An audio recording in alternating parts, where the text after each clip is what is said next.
Good afternoon, folks. Welcome back to the Food for the Faithful channel with me, Bill Reimer, your reluctant prophet. I've got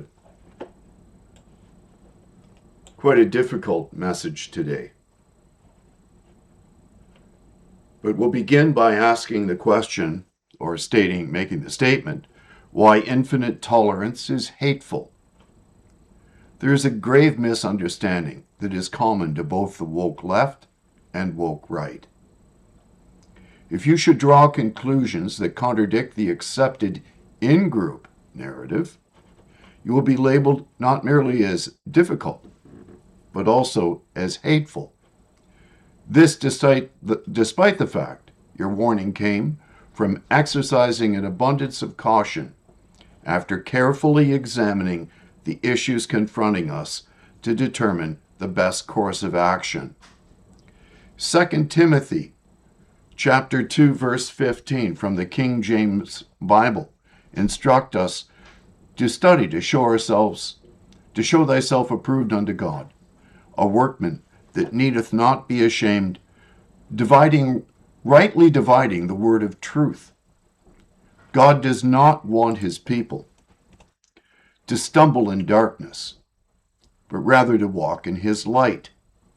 If you are attending a fellowship that does not address the Gnostic heresies that are responsible for the type of corruption, financial manipulation, replete with an undertone of sexual deviancy revealed by the Epstein Files, then you are gathering with those who are maintaining the prevailing destruction of the once Christian and no longer Christian West. If you have a pastor and you're in a fellowship where you're not discussing these matters, you're fellowshipping with the wrong people. Yesterday, I was denouncing the role our government has played in the radicalization and perverting of our youth. In ancient Athens, Socrates was sentenced to drink hemlock for corrupting the youth by challenging traditional beliefs and encouraging free thought. The Athenians saw it as poisoning minds, not bodies. Other cultures had similar punishments, whether they be exile, fines, or even execution, for those twisting moral or religious values in kids. Yet unlike Socrates, who taught the youth of his day a method of questioning falsehoods, our government demands obedience to radical agendas which are doing untold harm to our children. Using hormones to transition a pubescent male child can have serious side effects. Estrogen and puberty blockers may cause infertility, bone density loss, mood swings, and increased risks of blood clots or cardiovascular issues. Long-term effects on brain development and mental health have not been fully studied. I'll read to you from Genesis chapter 1, again from the King James Version of the Bible, starting with verse 26, reading through to verse 28. And God said, Let us make man in our image, after our likeness, and let them have dominion over the fish of the sea, and over the fowl of the air, and over the cattle, and over all the earth, and over every creeping thing that creepeth upon the earth. So God created man in his own image. In the image of God created he him, male and female created he them. And God blessed them, and said unto them, Be fruitful and multiply, and replenish the earth, and subdue it, and have dominion over the fish of the sea, and over the fowl of the air, and over every living thing that moveth upon the earth. Amen. How have we arrived at a place where the Christian foundation of our culture has been replaced with two specific Gnostic heresies? The first is postmodernism, which is a negation of the very meaning of language. Here are some of its characteristics. Postmodernism claims that language is not used to communicate, but rather is used as a tool to wield power. Postmodernism claims that all things are relative, and therefore no set of ideas can be claimed to be superior to that of another. Postmodernism is intensely subjective, making our subjective experiences superior to objective fact. Postmodernism denies the existence of a grand narrative that it can explain the meaning of life, since postmodernism is a Gnostic mystery, which is anti-Christian to its core. The second is cultural Marxist critical theory, which is a 20th century attempt to address the failings of Marx's and Engels' dialectical materialism. Its ideas have become what we now know as woke. Postmodernists work with critical theorists despite the fact that critical theory is the grand narrative through which the new left views the world. It replaces the struggle between the proletariat and the bourgeoisie with an ongoing and unending revolution where the patriarchy, which is defined as society, is the enemy of the intersectionally oppressed. It posits that man has no inherent nature. It states that we are blank slates who, through their social engineering, can be perfected by becoming a part of the ongoing neo-Marxist revolution. This movement is both global and Malthusian. It hates humanity. It seeks to destroy normativity, to replace what is normal with revolution. This revolution is perhaps most evident in assigning race, gender, and climate as the fronts upon which the revolution must be waged. Via the long march through the institutions, critical theory has captured education, government, bureaucracy, courts, policing, and even the medical profession in healthcare. Primary schools, secondary schools, post-secondary colleges, and our universities are the primary fronts for training soldiers of the revolution. Since our legislatures, bureaucracies, and the Fourth Estate are downstream of this revolution, we now have politicians, bureaucrats, media, and indeed a medical profession who exist solely to further the revolution and enforce its ideological orthodoxy. To recognize that these ideological shifts have fundamentally altered the very nature of Canada socio-economically is obviously not hateful. Rather, it is an act of both lamentation for what has been lost and grave concern for the future. The violent outbursts of the young man in northern BC is the direct outcome of policies that our authorities have been pursuing. He was stuffed full of hormones and drugs that had literally driven him mad. When I state that our institutions have failed us by following a perverted agenda that is causing irreversible harm, even unto death and murder, I am not being unkind. Postmodern cultural relativism and cultural Marxist critical race, gender, and climate catastrophizing theory have merged into the engine that is driving the Great Replacement. This is not merely a replacement of the indigenous population. It is also a replacement of the very structure of the family and the community to socially re-engineer humanity into an amorphous dystopia where identity and meaning are all relative. If you think it is hateful to be concerned that this is happening, then you are a part of the revolution, whether you know it or not.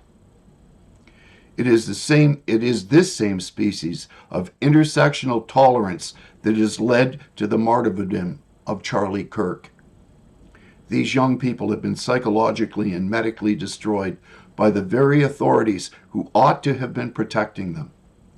Postmodernism meets critical theory to issue one enormous shout of, "Hath God said?"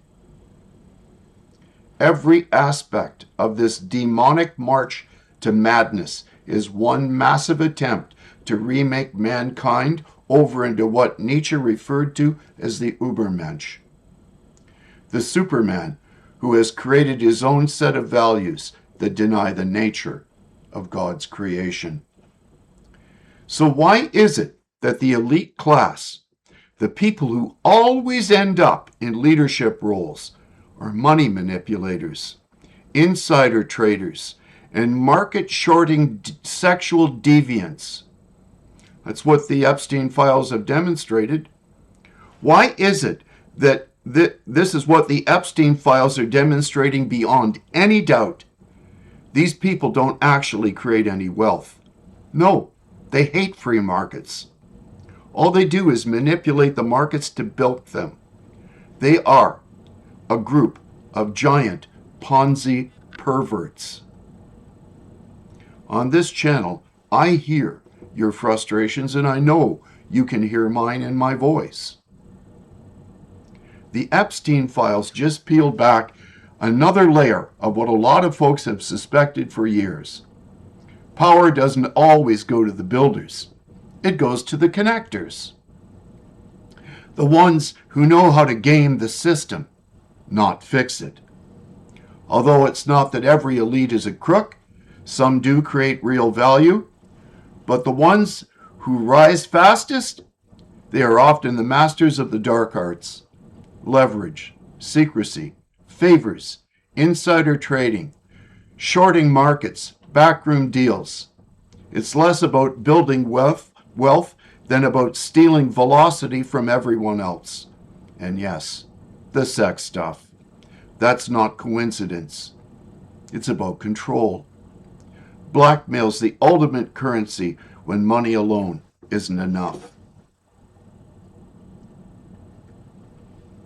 Free markets, they hate them.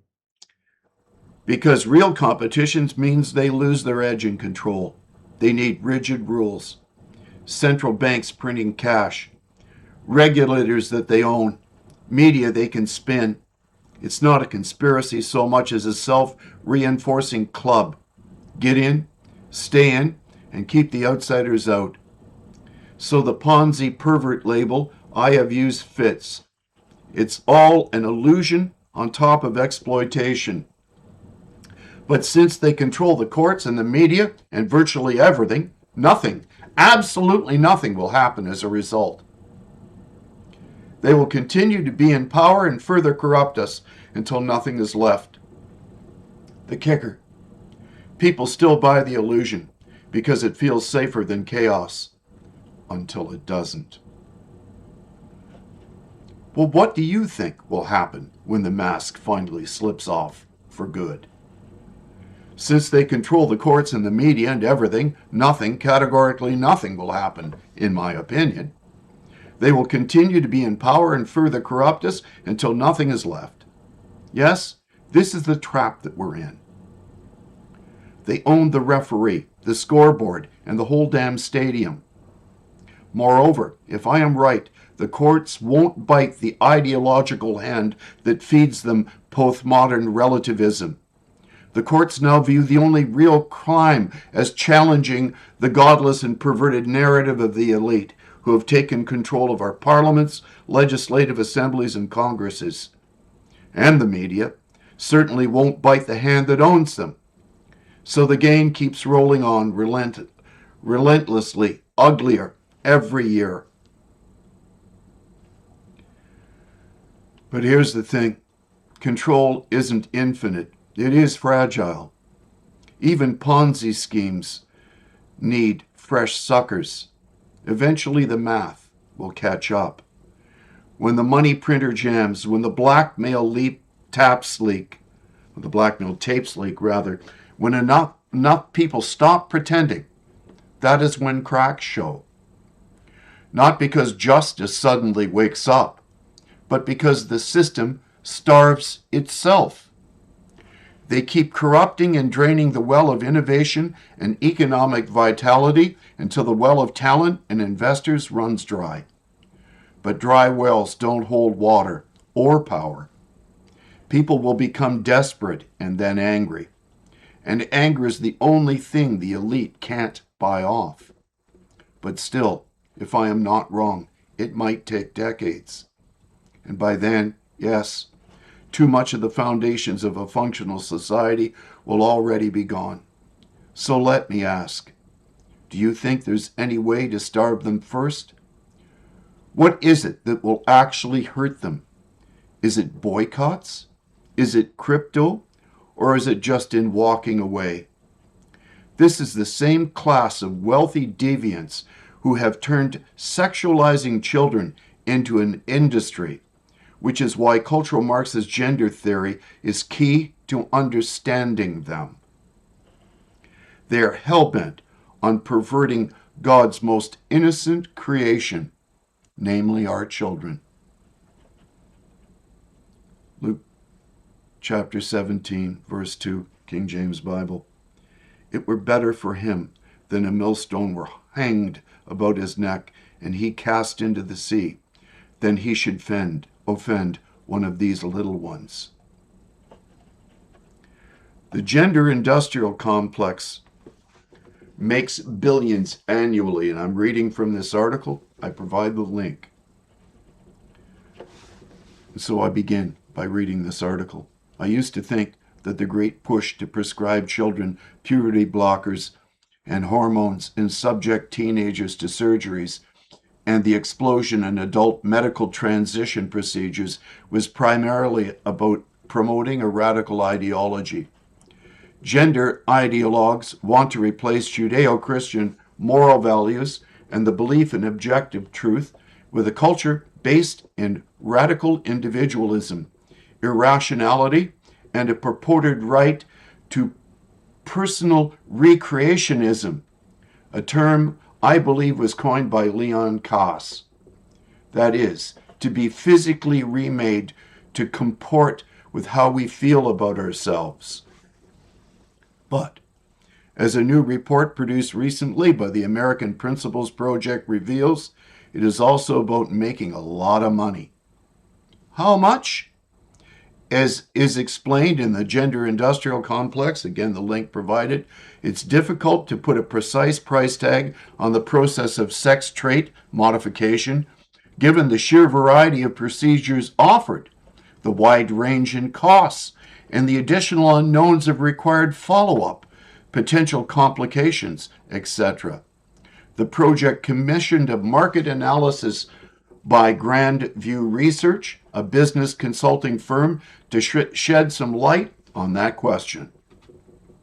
The firm examined two broad, interlocking parts of the gender industry, surgery and hormone therapy.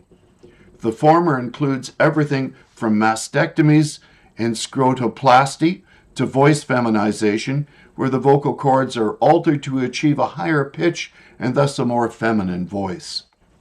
It also examined how some of the key players are profiting.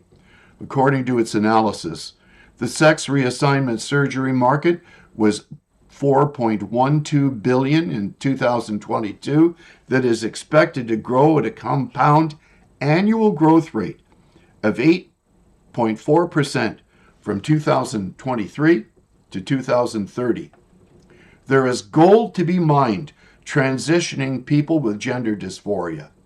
And here's the study's very rough and likely conservative estimates of the complete sex trait modification process per individual.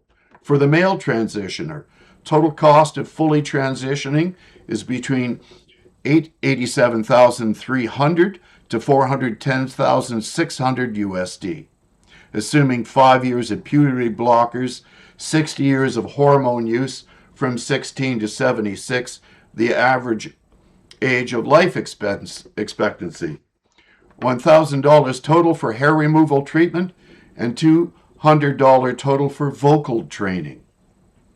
Female transitioner, total cost of transitioning between $66,500 to $605,500, assuming 5 years of puberty blockers and 6 years of hormone use from age 16 to 76.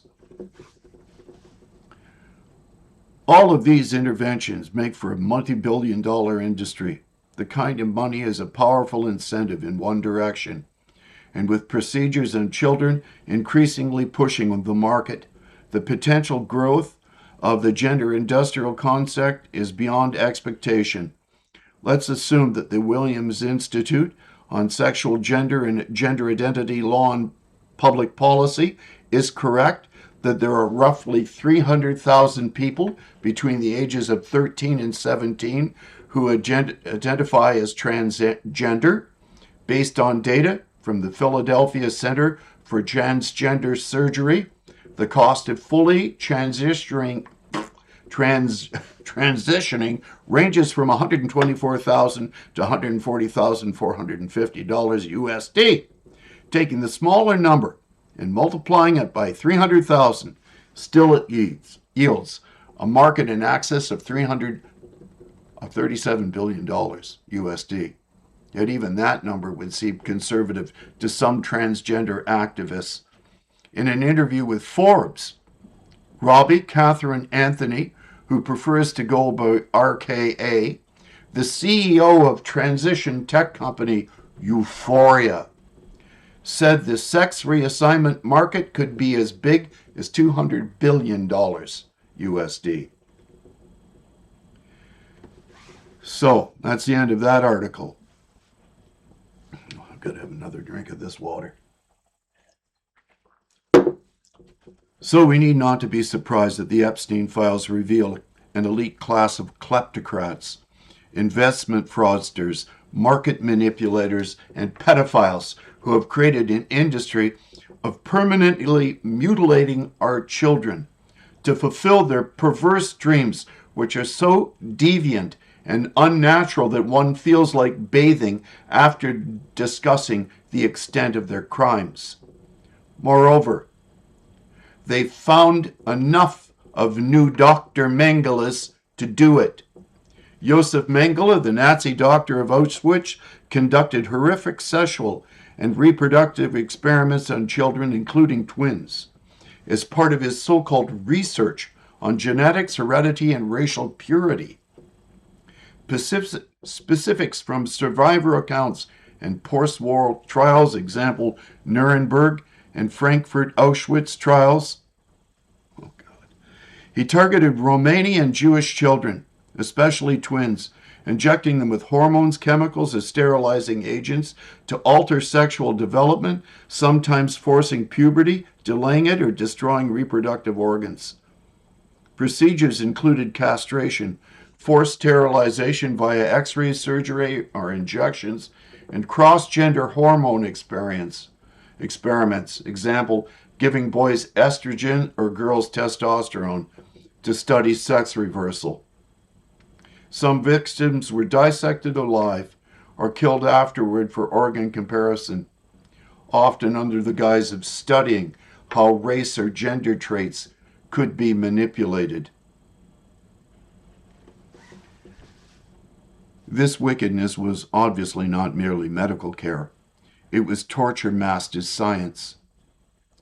Mengele escaped justice after the war, fled to South America, and died there in 1979. His work is cited as one of the worst examples of medical atrocity. Yet we continue.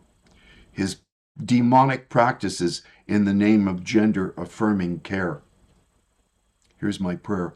God, I pray you judge between innocent children and the elite class of deviants who have industrialized pedophilia to the extent of sexual, medical, surgical, and chemical deconstruction of what God stated in Genesis 1:27. So God created man in his own image. In the image of God he created him. Male and female created he them. My warning is the result of me exercising an abundance of caution after carefully examining the issues confronting us to determine the best possible course of action. Getting out the tit guillotine and the dick saw aren't among them.